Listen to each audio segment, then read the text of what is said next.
تو صدقہ کرنے والے پر اللہ رب العزت مسکراتے اور خوش ہوتے ہیں۔ جو بندہ اللہ رب العزت کے راستے کے اندر صدقہ خیرات کرتا ہے، اللہ رب العزت ایسے بندے کی طرف دیکھ کر مسکراتے ہیں، ہنستے ہیں، خوشی کا اظہار کرتے ہیں۔ رب ذوالجلال والاکرام اپنے اس بندے کی طرف دیکھ کر ہنستے ہیں جو بندہ اللہ رب العزت کے راستے کے اندر مال صرف کرتا ہے۔ جو بندہ اللہ رب العزت کے راستے کے اندر مال خرچ کرتا ہے، اللہ رب العزت ایسے بندے کی طرف دیکھ کر مسکراتے ہیں، خوشی کا اظہار کرتے ہیں۔ کیونکہ مسند احمد کی حدیث ہے، نبی پاک صلی اللہ علیہ وسلم نے فرمایا وَإِذَا ضَحِكَ رَبُّكَ إِلَىٰ عَبْدٍ فِي الدُّنْيَا فَلَا حِسَابَ عَلَيْهِ۔ فرمایا کہ جو بندہ، جس بندے کی طرف بھی اس دنیا کے اندر کائنات کا رب دیکھ کر مسکرا دے، خوشی کا اظہار کرے، یعنی جس بندے کی طرف دیکھ کر اللہ رب العزت مسکرا دے، اس کا کل قیامت کے دن حساب نہیں ہوگا، بغیر حساب اللہ رب العزت جنت کا داخلہ عطا فرما دیں گے۔ ٹھیک ہے نا، یہ مسند احمد کی حدیث ہے۔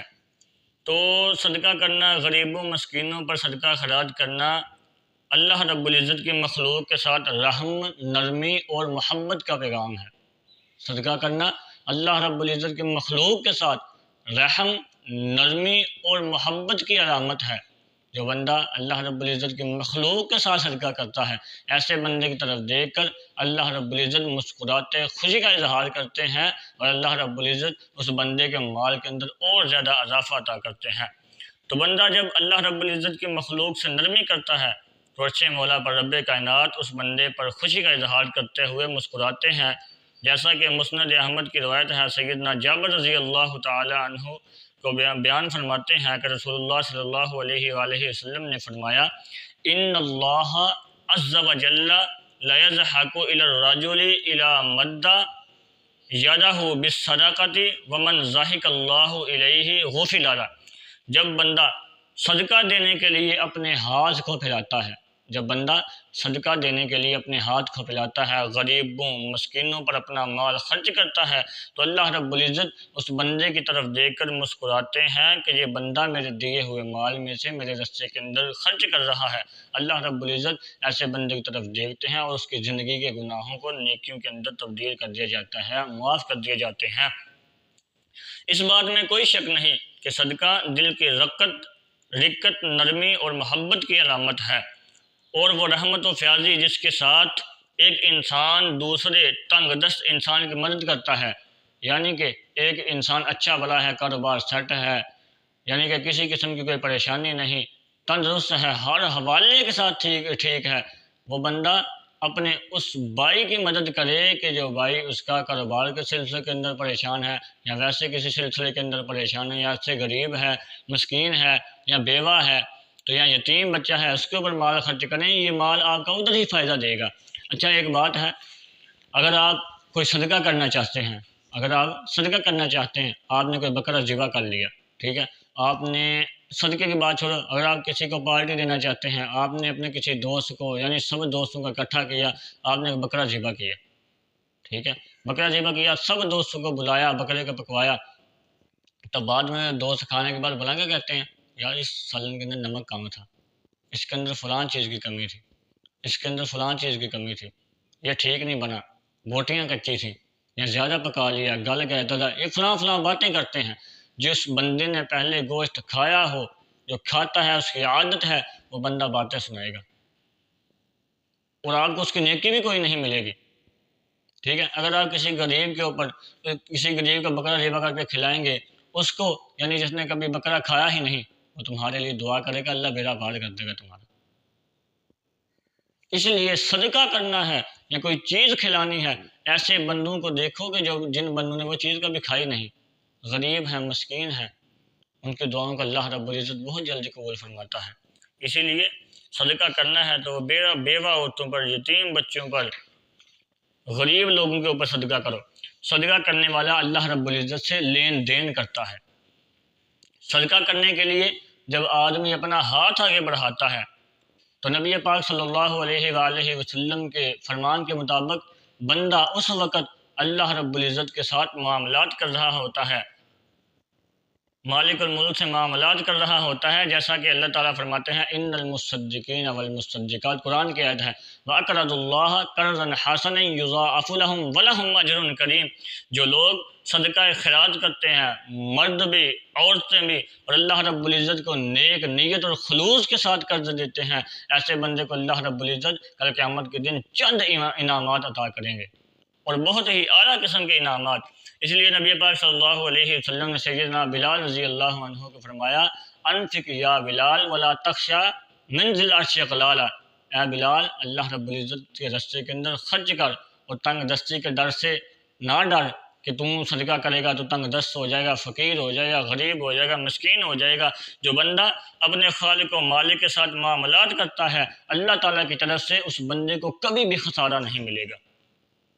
اس لیے غربت، افلاس، تنگ دستی کے ڈر سے بالا تر ہو کر اپنے رب کے ساتھ تجارت کر، تیرا رب تجھے کبھی بھی تنگی نہیں دے گا، ہمیشہ اللہ رب العزت تیرے مال کے اندر، رزق کے اندر اضافہ کرے گا۔ کبھی صدقہ کر کے تو دیکھو۔ اور آگے وہ بھی مسئلہ آ رہا ہے، جو لوگ کہتے ہیں کہ صدقہ بلاؤں کو ٹال دیتا ہے، صدقے کی وجہ سے فلاں بڑی بڑی بیماریاں ٹال جاتی ہیں، وہ بھی مسئلہ آگے آ رہا ہے، انشاءاللہ بیان کرتے ہیں۔ صدقہ کرنے والا نورانی فرشتوں کی دعاؤں کا مستحق۔ جو شخص اللہ رب العزت کے راستے کے اندر صدقہ خیرات کرتا ہے، اس کے لیے آسمان کے پاک بار فرشتے، یعنی پاک فرشتے اللہ رب العزت کے، جن کی دعاؤں کو اللہ رب العزت رد ہی نہیں کرتا، وہ فرشتے اس بندے کے لیے رحمت کی، بخشش کی، رزق کے اندر اضافے کی دعائیں کرتے ہیں۔ اس سے بڑھ کر ہمارے لیے کیا ہو سکتا ہے؟ تو فرمایا کہ بندے جب بھی صبح کرتے ہیں تو 2 فرشتے اترتے ہیں۔ بندہ جب بھی صبح کرتا ہے تو 2 فرشتے آسمان سے اترتے ہیں۔ ایک فرشتہ کہتا ہے اللہ خرچ کرنے والے کے مال کے اندر اور اضافہ عطا کر، جو بندہ تیرے راستے میں خرچ کرتا ہے اسے اور زیادہ عطا کر، زیادہ سے زیادہ مال عطا کر۔ دوسرا فرشتہ کہتا ہے اللہ جو تیرے راستے کے اندر مال خرچ نہیں کرتا، اسے جو دیا ہے وہ بھی چھین لے۔ تو آپ کن میں سے ہونا چاہتے ہیں؟ افکوس ہر بندہ ان میں سے ہی ہونا چاہتا ہے کہ جن کو اللہ رب العزت اپنی رحمت سے، فضل سے، رزق سے، ہر چیز سے نوازے، بندہ انہی میں سے ہونا چاہتا ہے۔ تو اسی لیے اگر ان میں سے ہونا چاہتے ہو تو اللہ رب العزت کے دیے ہوئے مال میں سے اللہ رب العزت کے راستے کے اندر خرچ کرو۔ تمہارا مال نہیں ہے، یا باپ کا مال نہیں ہے، بیٹے کا مال نہیں ہے، کسی کا مال نہیں ہے، یہ اللہ رب العزت کا مال ہے۔ اس کے دیے ہوئے مال میں سے اللہ رب العزت کے راستے کے اندر خرچ کرو، اللہ تمہارے رزق کے اندر اور اضافہ عطا کرے گا۔ آج لوگ نا اس بات کے اوپر فخر کرتے ہیں، بہت زیادہ فخر کرتے ہیں کہ ہمارے لیے ہماری بہنیں دعائیں کرتی ہیں، ہمارے لیے ہمارے عزیز و اقارب دعائیں کرتے ہیں، میرے لیے میری ماں دعا کرتی ہے، میرے لیے میرا باپ دعا کرتا ہے، میرے لیے میرا تایا دعا کرتا ہے، میرے لیے میرا چاچا دعا کرتا ہے، میرے لیے میرا ہمسایہ دعا کرتا ہے، میرے لیے پورا محلہ دعا کرتا ہے، میرے لیے ساری سوسائٹی دعا کرتی ہے، میرے لیے میرا سارا گاؤں دعا کرتا ہے، میرے لیے سارا شہر دعا کرتا ہے۔ آج بندے اس بات کے اوپر فخر کرتے ہیں کہ میری بہنیں ہمارے فلاں فلاں پیر کے ساتھ دوستی ہے، وہ ہمارے لیے دعا کرتے ہیں۔ تو اس بندے سے بڑھ کر خوش نصیب کون ہو سکتا ہے کہ جس کے لیے اللہ رب العزت کے نورانی فرشتے دعا کریں، جن کی دعاؤں کو اللہ کبھی رد ہی نہیں کرتا۔ ارے میری دعا کے اندر شک ہو سکتا ہے، تمہارے کسی رشتہ دار کی دعا کے اندر شک ہو سکتا ہے قبول ہونی ہے یا نہیں ہونی، لیکن فرشتوں کی دعاؤں کو اللہ رب العزت کبھی رد نہیں کرتے۔ وہ فرشتے تمہارے لیے رحمت کی، بخشش کی دعائیں کرتے ہیں، اسی لیے ان فرشتوں کی دعاؤں کو حاصل کرو۔ تو حاصل کیسے کریں گے؟ اللہ رب العزت کے دیے ہوئے مال میں سے اللہ رب العزت کے ہی راستے کے اندر خرچ کر کے۔ صدقہ گناہوں کا کفارہ ہے۔ جب بندہ اپنے اللہ کی رضامندی اور خوشنودی کے لیے صدقہ کرتا ہے تو اللہ تعالیٰ کا دیا ہوا مال اس کے راستے میں خرچ کرتا ہے، تو اللہ تعالیٰ کو یہ عمل اتنا اچھا لگتا ہے کہ اللہ رب العزت اپنے بندوں کو، اپنے بندے کے صدقے کی وجہ سے اس کے گناہوں کو مٹا کر رکھ دیتے ہیں۔ اور جب بندہ اپنے گناہوں کو بخشوا لیتا ہے تو اللہ رب العزت اس پر خوش ہوتے ہیں اور عرش معلیٰ پر مسکراتے اور ہنستے ہیں۔ اور آگے بتلایا جس بندے کی طرف دیکھ کر اللہ رب العزت مسکرا دے، فرمایا وَإِذَا ضَحِكَ رَبُّكَ إِلَىٰ عَبْدٍ فِي الدُّنْيَا فَلَا حِسَابَ عَلَيْهِ، کہ جس بندے کی طرف آپ کا رب اس دنیا کے اندر دیکھ کر مسکرا دے، کل قیامت کے دن وہ بغیر حساب کے جنت کے اندر چلا جائے گا۔ باقاعدہ مسند احمد حدیث کے الفاظ ہیں۔ سیدنا معاذ بن جبل رضی اللہ عنہ سے روایت ہے، بہت لمبی طویل حدیث ہے، چھوٹا سا ٹکڑا بیان کرنے لگا ہوں کہ جس کے الفاظ کچھ یوں ہیں کہ نبی پاک صلی اللہ علیہ وآلہ وسلم نے فرمایا کہ معاذ کیا میں تمہیں خیر کے دروازے نہ بتلاؤں؟ فرمایا کیا میں تجھے خیر کے دروازے نہ بتلاؤں؟ روزہ ڈھال ہے، صدقہ غلطیوں کو اس طرح مٹا دیتا ہے کہ جس طرح پانی آگ کو مٹا دیتا ہے۔ کیا فرمایا؟ نبی پاک نے فرمایا کہ تمہیں خیر کے دروازے نہ بتلاؤں؟ فرمایا اللہ کے رسول جی بتلائیں۔ فرمایا روزہ ڈال ہے، صدقہ گناہوں کو اس طرح مٹا دیتا ہے، انسان کو گناہوں سے اس طرح پاک کر دیتا ہے، گناہوں کو اس طرح مٹا دیتا ہے کہ جس طرح پانی آگ کو مٹا دیتا ہے، اور انسان کو گناہوں سے اس طرح پاک صاف کر دیتا ہے کہ جیسے انسان نے کبھی گناہ کیا ہی نہیں۔ اتنی زیادہ فضیلت صدقے کی۔ اور اسی طرح ایک اور حدیث میں ہے، سیدنا حذیفہ بن یمان رضی اللہ عنہ اس حدیث کے راوی ہیں، فرماتے ہیں کہ رسول اللہ صلی اللہ علیہ وآلہ وسلم نے فرمایا صدقہ گناہوں کا کفارہ ہے اور خطاؤں کو مٹا دیتا ہے۔ آدمی کا اس کے اہل و عیال، مال اور پڑوسی کے متعلق جو فتنہ ہے اس کو نماز، صدقہ، نیکی کا حکم دینا، برائی سے منع کرنا، صدقہ کرنے والا شخص پر اللہ رب العزت کا خاص فضل ہوتا ہے کہ اللہ رب العزت اس کو پریشانیوں میں نہیں ڈالتے، اور اگر وہ کسی پریشانی میں مبتلا ہو جائے تو اس وقت یہ صدقہ اس کے بچنے کا آسرا اور سہارا بن جاتا ہے، کیونکہ آزمائشیں اور بلائیں صدقہ پیچھے چھوڑ کر آگے نہیں بڑھ سکتا۔ اس کا کیا مطلب کہ اگر تم نے کوئی صدقہ کیا نا، تم یہ نہ سمجھو کہ یار مولوی صاحب مجھے صدقے کا فائدہ ہی کوئی نہیں ہوا۔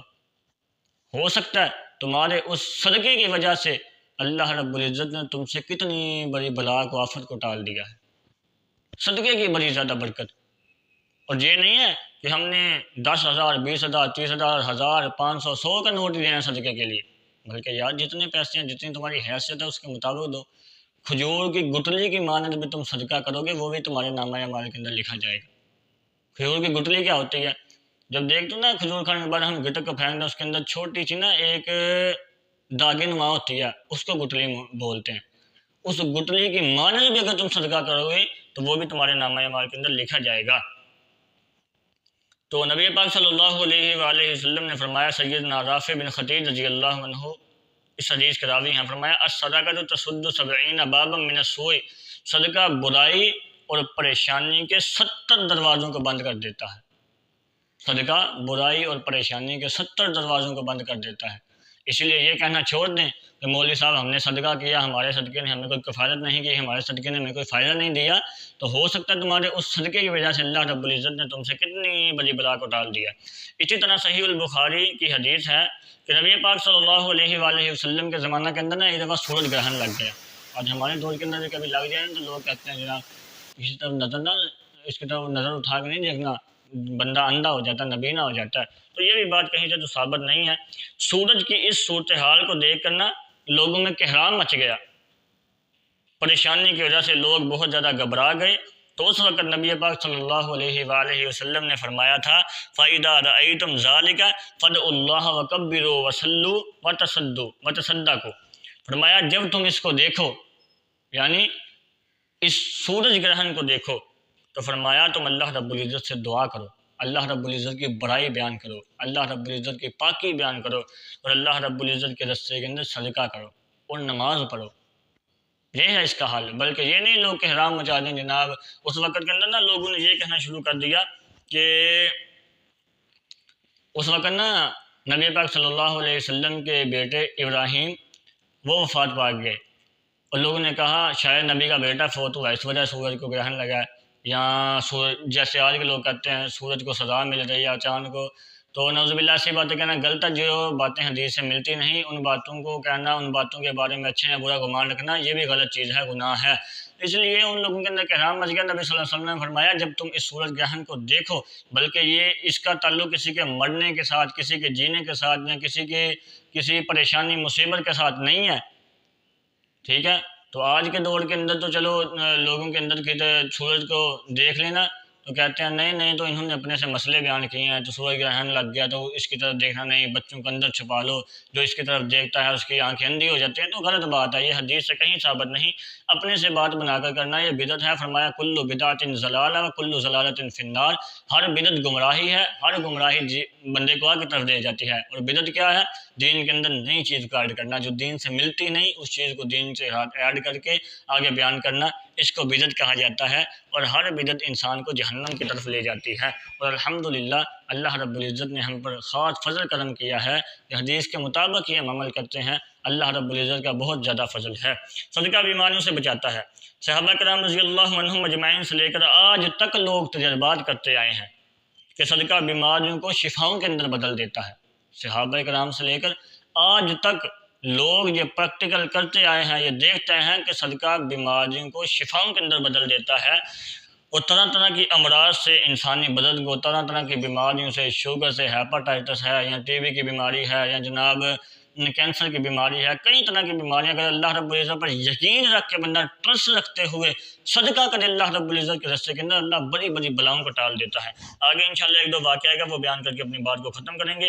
آج کی پریشانی کی بات یہ ہے کہ لوگ طرح طرح کی دوائیوں پر بڑا سارا مال خرچ کر دیتے ہیں، حکیموں، طبیبوں اور ڈاکٹروں کو دیتے ہیں، لیکن شفا پھر بھی میسر نہیں آتی۔ اتنے پیسے خرچ کیے لیکن شفا پھر بھی نہیں ملتی، دن رات دکھوں میں ہی گزرتے۔ کاش آج ہمارا ایمان بن جائے کہ رسول اللہ صلی اللہ علیہ وآلہ وسلم کا فرمان ہی حق ہے۔ بیماری آنے پر غریبوں اور مسکینوں پر صدقہ کر کے اللہ رب العزت کے راستے میں مال صرف کر، میرا مالک تجھے ضرور شفا عطا کرے گا۔ تو نبی پاک صلی اللہ علیہ وآلہ وسلم کا فرمان ہے داؤ مرضاکم بالصدقہ، اپنے بیماروں کا علاج صدقے کے ذریعے سے کرو۔ آئیے قارئین، میں آپ کے سامنے ان لوگوں کا واقعہ پیش کرنا چاہوں گا جن کا منہج اور عقیدہ یہ تھا کہ پوری کائنات کے انسانوں کی بات غلط ہو سکتی ہے لیکن نبی پاک صلی اللہ علیہ وسلم کی بات غلط نہیں ہو سکتی، تو ہمارا بھی الحمدللہ ایمان ہے۔ تو میں پھر یہی کہوں گا، مصور کھینچ وہ نقشہ کہ جس میں صفائی ہو، مصور کھینچ وہ نقشہ کہ جس میں صفائی ہو، ادھر فرمان محمد ہو، ادھر گردن جھکائی ہو۔ اس طرح نبی پاک صلی اللہ علیہ وسلم کی بات جہاں پہ آ گئی، سارے قول اقوال کو چھوڑ کے نبی پاک صلی اللہ علیہ وسلم کی بات پر عمل کرنا شروع کر دینا ہے۔ اچھا، ایک واقعہ ہے، سیدنا عبداللہ بن مبارک رحمۃ اللہ علیہ کے پاس ایک آدمی آیا جس کے گھٹنے پر ایک پھوڑا نکلا تھا، جس کو 7 برس کا ایک طویل عرصہ گزر چکا تھا۔ آ کر امام صاحب سے کہنے لگا، حضرت مجھے کوئی نسخہ بتلائیں، مجھے کوئی نسخہ بتلائیں کہ جس کی وجہ سے میرا اللہ میری اس تکلیف اور پریشانی کو دور فرما دے۔ میں طبیبوں، حکیموں، ڈاکٹروں، طرح طرح کے حکیموں سے دوائیاں کھا کھا کر تھک چکا ہوں لیکن آرام میسر نہیں، 7 برس کا طویل عرصہ گزر چکا ہے۔ تو سیدنا عبداللہ بن مبارک رحمۃ اللہ علیہ فرمانے لگے، بھائی آپ نے میرے پیارے پیغمبر جناب محمد رسول اللہ صلی اللہ علیہ وسلم کا فرمان گرامی نہیں سنا؟ تو کہنے لگے حضرت آپ سنا دیں۔ فرمایا داؤ مرضاکم بالصدقہ، اپنے بیماروں کا علاج صدقے کے ذریعے سے کرو۔ اور کتنی دلیل چاہتے ہو صدقے کی؟ فرمایا اپنے بیماروں کا علاج صدقے کے ذریعے سے کرو۔ پھر عبداللہ بن مبارک نے اس آدمی کو کہا کہ ایک کنواں کھودو کہ جس سے لوگ پانی بھر کر لے جایا کریں، صدقہ کرو، مجھے یقین ہے کہ جس وقت اس کنویں سے محتاج لوگ، ضرورت مند جو مجبور لوگ ہیں وہ پانی بھر کر لے جایا کریں گے، میرا اللہ تمہیں ضرور شفا عطا کرے گا۔ تو اسی طرح صاحب مسند حضرت امام حاکم رحمۃ اللہ علیہ امام ہیں، ان کے چہرے کے اوپر پھوڑا نکلا۔